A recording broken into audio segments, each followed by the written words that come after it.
Good morning, જય શ્રી કૃષ્ણ, હર મહાદેવ, રાધે રાધે. કેમ છે બધાને? ઘણા દિવસ પછી હું વ્લોગ બનાવી રહી છું અને એ પણ ક્યાંય જતી હોય કે કંઈ નવું બનાવતી હોય જમવાનું કે કોઈ ફન વાળો વિડીયો નથી.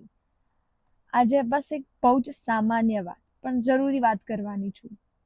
આપણે લોકો સાચે આપણા પેરેન્ટ્સને ટેકન ફોર ગ્રાન્ટેડ લઈએ છે. મને એકને જ નહીં પણ આપણને બધાને એવું લાગે છે કે યાર પપ્પાને તો ખબર ના પડે આપણી જનરેશનની, મમ્મી તો કાંઈ આવડતું નથી, બા દાદા એ તો બહુ જૂના જમાનાના છે અને એમના વિચારો તો સાવ જૂના છે. પણ સાચું કહું તો જ્યાં સુધી ઘરમાં મા બાપ દાદા દાદી છે ને ત્યાં સુધી તમે પોતે કોઈ જવાબદારી કે ચિંતા વગર જીવો છો.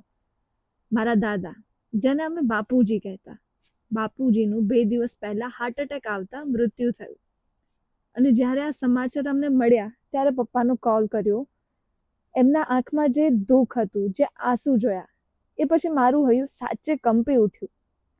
અમે અહીં કેનેડામાં હોય અને ત્યાં જવું બહુ અઘરું પડી જાય, એટલે અમે બધી વિધિ વિડીયો કોલમાં જ અટેન્ડ કરી. પછી મને એકલા આખો દિવસ બેસીને વિચાર આવતા હતા અને પપ્પાનો એ દુઃખી ચહેરો મારી નજર સામે આવતો હતો. વારંવાર બસ પપ્પાનો ચહેરો જ મને આવતો હતો. બસ અને અહેસાસ થયો કે બાપ ભલે ઘરડો થઈ જાય, પથારીમાં હોય, કંઈ કરી ના શકે, પણ જો ઘરમાં બાપ બેઠો હોય ને એટલે દુનિયાની કોઈ તાકાત નથી જે તમને પછાડી શકે. બાપ જો તમારી પાછળ ખાલી ઊભો હોય ને તો પણ એમ તાકાત આવી જાય આપણામાં કે મને કાંઈ નહીં થવા દે, મારા બાપ બેઠો છે, બધું સાચવી લેશે, મને કંઈ જ નહીં થવા દે. કદાચ બાપુજીના મૃત્યુ પછી પપ્પાને એમ થયું હશે કે હવે મારો બાપ નથી રહ્યો આ દુનિયામાં, કદાચ હવે મને કોઈ તું ચિંતા કરમાં દીકરા એવું કહેવા વાળું નથી આ દુનિયામાં. આ પરથી મને આપણા રાજભા ગઢવી, જેમણે એમના પિતાના છેલ્લા દિવસોમાં લખેલી પંક્તિ યાદ આવે કે ઉપાધિ તું કોઈ કરમાં, હજી હું બાપ બેઠો છું. કે ઉપાધિ કોઈ તું કરમાં, હજી હું બાપ બેઠો છું. જગતમાં કોઈથી તું ડરમાં, હજી હું બાપ બેઠો છું. તારા સંતાપ ખભે લઈ જગતના તાપ ખંભે લઈ, તારા સંતાપ ખભે લઈ જગતના તાપ ખંભે લઈ, ફેંકી દઉં 7 સમંદરમાં, હજી હું બાપ બેઠો છું. જગતના લોડથી લડવા, તને ઘણશીણથી ઘડવા, કરું ચેતન હું જળમાં, હજી હું બાપ બેઠો છું. ઉપાધિ કોઈ તું કરમાં, હજી હું બાપ બેઠો છું. જગતમાં કોઈથી તું ડરમાં, હજી હું બાપ બેઠો છું. તું કહેતો સઘળું તારું ને તું કહેતો આભ ઉતારું, તારા માટે જ છું ઘરમાં, હજી હું બાપ બેઠો છું. બેટા તું રાજ હૃદયાનો, અવાજ મારા હૃદયાનો, મૂકું છું હાથ તારા સરમાં, હજી હું બાપ બેઠો છું.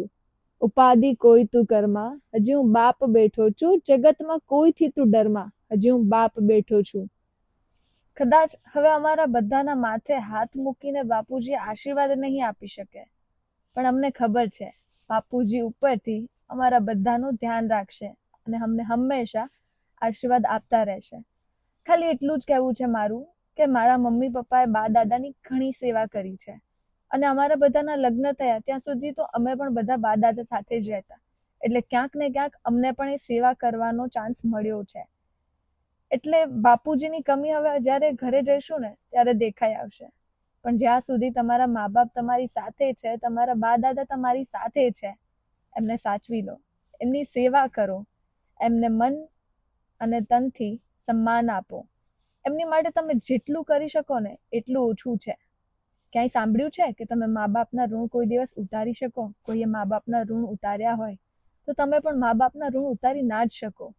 એમની આજીવન સેવા કરશો ને તો કદાચ તમારું જીવન ધન્ય થઈ જશે.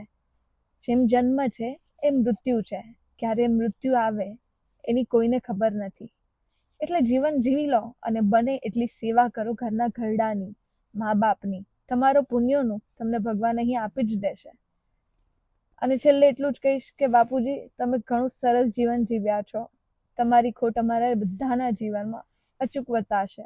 જય શ્રી કૃષ્ણ.